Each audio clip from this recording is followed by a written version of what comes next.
This year, the first Sunday of Advent coincides with World AIDS Day. It doesn't happen often, so when it does, we have a special opportunity to lift up in prayer ways that we all, in one way or another, are affected by HIV and AIDS. The first World AIDS Day was December 1st, 1988. It was designated as an international day dedicated to raising awareness of the AIDS pandemic caused by the spread of the HIV infection, but also as a day to mourn those who have died. In 1988, the epidemic was rapidly expanding across the globe, ripping through and devastating communities. We learned that the name of this new virus was HIV. We learned how it was spread from person to person, through sex, by infected needles, tainted blood supplies, and passed by mother to child. It was a virus that did not discriminate by race, gender, sexual orientation, or geographic boundaries.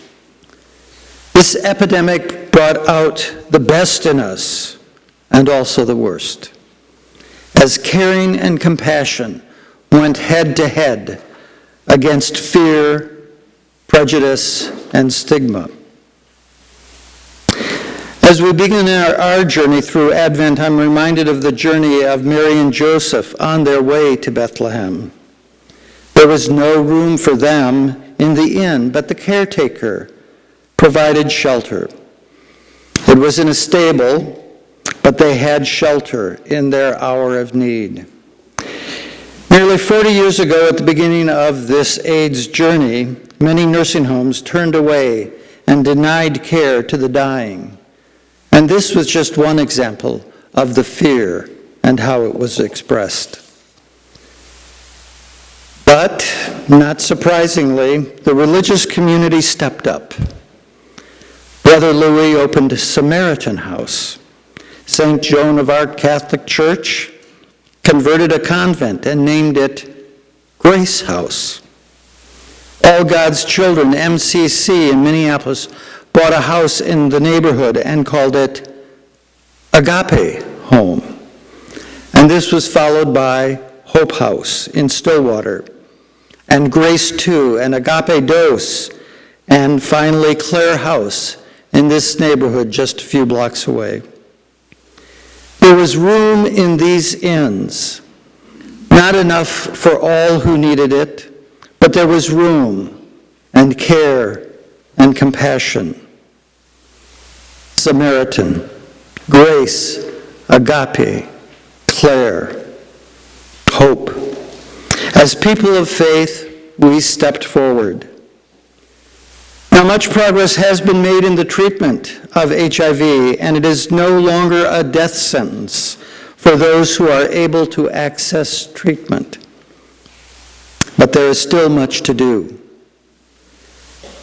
In 2018, 1.7 million worldwide were newly infected. 770,000 people died of AIDS-related illnesses. And by the end of that year, 40 million people were living with HIV. In all, 32 million people have died since the beginning of this pandemic. These statistics are staggering, but the word of the day is hope.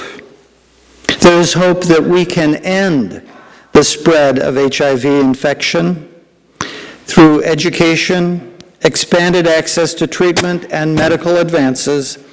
It is possible that we see the end of AIDS within this decade. So, let us do what we can do now.